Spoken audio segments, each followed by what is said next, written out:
നക്ഷത്രങ്ങളെക്കുറിച്ച് നമുക്ക് നല്ല ധാരണയുണ്ട് അല്ലേ? ഏറ്റവും അടുത്തുള്ള നമ്മുടെ നക്ഷത്രം ഏതാ വെച്ചാൽ നമ്മൾ പറയും, ഒരു സംശയമില്ല, സൂര്യനാണ് അല്ലേ?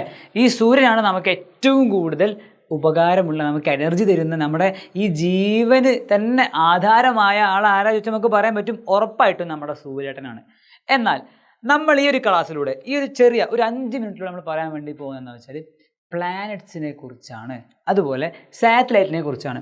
അപ്പോൾ അത് ഏറ്റവും സിമ്പിളായിട്ട് പറയാൻ ഈ ഒരു കാര്യം മാത്രം, ഈ ഒരു വീഡിയോൻ്റെ മൊത്തം കാര്യവും ഈ ഒരു ഒറ്റ ചിത്രം കണ്ട് നമുക്ക് മനസ്സിലാക്കാൻ പറ്റും. ശ്രദ്ധിച്ച് നോക്കിയാൽ പറ്റും. ഇതെന്താ? നമ്മുടെ സൂര്യനാണ്. ആ സൂര്യന് ചുറ്റും ആര് കറങ്ങുന്നു? ഈ കാണിച്ചിരിക്കുന്ന ഈ ഒരു പാതയിലൂടെ നമ്മുടെ ഭൂമി കറങ്ങുന്നുണ്ട് അല്ലേ? ഭൂമി കറങ്ങുന്നുണ്ടല്ലോ. എന്നാൽ ആ ഭൂമിക്ക് ചുറ്റും, ഭൂമി ഇങ്ങനെ പോകുന്നുണ്ട്, ആ ഭൂമിക്ക് ചുറ്റും ആരോ ഒരാളും കൂടെ കടന്ന് കറങ്ങുന്നുണ്ട്. അത് ആരാ മക്കളെ? യെസ്, ചന്ദ്രനാണ്, നമ്മുടെ ചന്ദ്രേട്ടനാണ് അല്ലേ? അപ്പം നമുക്കിവിടെ 3 പേരെ കാണാം. ഒന്ന് സെൻട്രൽ നിൽക്കുന്ന, കത്തി ജ്വലിച്ച് ഭയങ്കര ചൂടായി നിൽക്കുന്ന സൂര്യൻ, സണ്ണ്. അതിന് ചുറ്റും പോകുന്ന നമ്മുടെ ഭൂമിയുണ്ട്, ഭൂമി. ആ ഭൂമിയെ ചുറ്റി സഞ്ചരിക്കുന്ന ചന്ദ്രനുണ്ട് അല്ലേ? ഈ 3 ആളുകൾ നമുക്ക് പറയാം, ജനറലായിട്ട് പറയാം, ഇതാരാണ്? ഒരു സ്റ്റാറാണ്, സൂര്യനാണ്. ഇനി ഈ സൂര്യനെ ചുറ്റി സഞ്ചരിക്കുന്ന ആൾ മക്കൾ നമുക്ക് പറയാം ആരാണ്? ഭൂമിയാണ്, അല്ലെങ്കിൽ അതൊരു പ്ലാനറ്റ് ആണെന്ന് പറയാം, അഥവാ ഗ്രഹമാണ്, ഗ്രഹം. ഇനി ആ ഗ്രഹങ്ങളെ ചുറ്റി സഞ്ചരിക്കുന്ന ആളുകളുണ്ട്, അവരെ പറയാം ഉപഗ്രഹം അല്ലെങ്കിൽ സാറ്റലൈറ്റ് എന്ന് പറയാം. കറക്റ്റായിട്ട് മനസ്സിലാക്കണേ, പെർഫെക്റ്റ് ആക്കണേ. ഇനി ഭൂമിക്ക് ആകെ ഒരൊറ്റ സാറ്റലൈറ്റ് മാത്രമേ ഉള്ളൂ, ആകെ ഒരൊറ്റ ഉപഗ്രഹം മാത്രമേ ഉള്ളൂ. അതാരാണ്? ചന്ദ്രനാണ്. ഓക്കെ, അപ്പോൾ ആരാണ് ഗ്രഹം, ആരാണ് പ്ലാനറ്റ് ചോദിച്ചാൽ നമ്മൾ പറയണം ഭൂമിയെ പോലെയുള്ള ആളുകളാണെന്ന് പറഞ്ഞിട്ട് കാര്യമില്ല. ഡെഫിനിഷൻ ഉണ്ട്.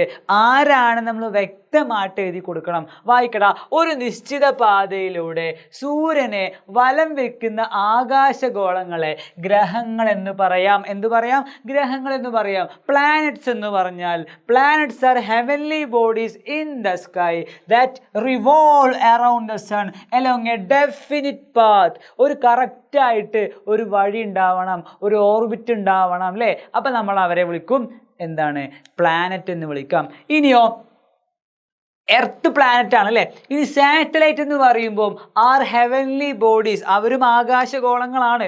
That revolve around planets. എളുപ്പമല്ലടാ, കണക്ട് ചെയ്തൂടെ? കണക്ട് ചെയ്യാലോ അല്ലേ? അപ്പോൾ ഈ പ്ലാനറ്റിന് ചുറ്റും റിവോൾവ് ചെയ്യുന്ന ഹെവൻലി ബോഡീസ് ആണ് ആര് മക്കളെ? സാറ്റലൈറ്റ്സ് എന്ന് പറഞ്ഞാൽ. The moon is the satellite of earth. ഭൂമിയുടെ ആകെയുള്ള ഒറ്റ ഉപഗ്രഹമാണ് ആര്? നമ്മുടെ ചന്ദ്രൻ. ഇനി നമ്മളൊരു ചെറിയ കാര്യം കൂടെ പറയുകയാണ്. ഭൂമി എന്ന് പറഞ്ഞ ആൾക്ക് 2 രീതിയിലുള്ള കറക്കങ്ങളുണ്ട്. നമുക്കറിയാം, സ്വന്തം ആക്സിസിൽ, സ്വന്തം അച്ചുതണ്ടിൽ നിന്ന് ഭൂമി സ്വയം ഇങ്ങനെ കറങ്ങുന്നു, സ്ഥാനം മാറുന്നില്ല, വെറുതെ നിന്ന് ഇങ്ങനെ കറങ്ങുന്നുണ്ട്. നമുക്കറിയാം, ഭ്രമണമാണ് അല്ലേ? ഭ്രമണം, റൊട്ടേഷൻ എന്ന് പറയാം അല്ലേ? ശ്രദ്ധിച്ചു നോക്കടാ, ഇതാണ് ഭൂമിയുടെ ആക്സിസ്. ഭൂമിയുടെ അച്ചുതണ്ട്. ആ അച്ചുതണ്ടിൽ നിന്നുകൊണ്ട് ഭൂമി എന്ത് ചെയ്യുന്നു? ഇങ്ങനെ കറങ്ങുന്നു അല്ലേ? അച്ചുതണ്ട് ഇങ്ങനെയാണ്, ചെരിഞ്ഞാണ് കാണപ്പെടുന്നത്, ഒരു ചെറിയ ചെരിവുണ്ട്. ഓക്കെ, ഇനി ഭൂമി എന്ത് ചെയ്യുന്നുണ്ട്? സൂര്യന് ചുറ്റും ഇങ്ങനെ ഒരു നിശ്ചിതമായ പാതയിലൂടെ, ഒരു ഡെഫിനിറ്റ് പാത്തിലൂടെ സഞ്ചരിക്കുന്നുണ്ട്. നമ്മൾ പറഞ്ഞു അല്ലേ? അപ്പോൾ 2 രീതിയിൽ ചലിക്കുന്നുണ്ട്. അപ്പോൾ നമുക്കറിയാം, ഭൂമി സ്വയം കറങ്ങുന്നതിന് ഭ്രമണം എന്ന് പറയുന്നു, റൊട്ടേഷൻ എന്ന് പറയുന്നു. അതിന് എത്ര നേരം വേണം? 24 hours. നമുക്കറിയാം, ഒരു ദിവസം നമ്മൾ സാധാരണ ഏകദേശം 24 hours എടുത്തുകൊണ്ടാണ് ഭൂമി എന്ത് ചെയ്യുക?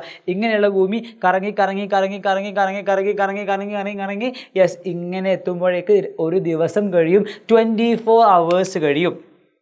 ഇനി നമ്മൾ പറഞ്ഞു, സൂര്യ ചുറ്റും ആര് കറങ്ങുന്നുണ്ട്? ഭൂമി കറങ്ങുന്നുണ്ട്, നമുക്കറിയാം. അപ്പോൾ ഭൂമി ഒരു പൊസിഷൻ സ്റ്റാർട്ട് ചെയ്തിട്ട് കറങ്ങി അതേ പൊസിഷൻ എത്തുമ്പോഴേക്കും ഒരു വർഷം കഴിയും. ഒരു ദിവസമല്ല, ഒരു മാസമല്ല, ഒരാഴ്ചയല്ല, ഒരു വർഷം കഴിയും. സോ ഈ സ്ഥാനത്ത് തുടങ്ങി ഭൂമി ഇങ്ങനെ കറങ്ങി ഇവിടെ എത്തുമ്പോഴേക്കും ഒരു വർഷം കഴിയും. സോ 365 ദിവസമാണ് ഏകദേശം അല്ലേ? 365.25 ദിവസം. ഈ രീതിയിൽ ഭൂമി സൂര്യന് ചുറ്റും കറങ്ങുന്ന ഈ കറങ്ങലാണ് പരിക്രമണം, റെവല്യൂഷൻ എന്ന് പറഞ്ഞാൽ. ഓർത്ത് വെച്ചേക്കുക, അതിനെടുക്കുന്ന സമയം 365.25 ദിവസമാണ് എന്നുള്ളത് മക്കൾ എന്ത് ചെയ്യുക? മനസ്സിലാക്കി സെറ്റാക്കി വെച്ചേക്കുക. സോ നമുക്ക് എന്ത് ചെയ്യാം? ബാക്കി കാര്യങ്ങളെല്ലാം നമ്മുടെ ലൈവിലൂടെയും നമ്മുടെ ചെറിയ വീഡിയോസായിട്ടൊക്കെ നമുക്ക് പഠിക്കാം. സോ ഇത് ഒരു ഇമ്പോർട്ടൻറ്റ് ക്വസ്റ്റ്യൻ ആണ് നിങ്ങളുടെ EVS ചോദിക്കുന്നത്. സോ ഓർത്ത് വെച്ചേക്കുക. ഫ്രണ്ട്സിന് എല്ലാവർക്കും ഒന്ന് ഷെയർ ചെയ്ത് കൊടുക്കുക കേട്ടോ. So by.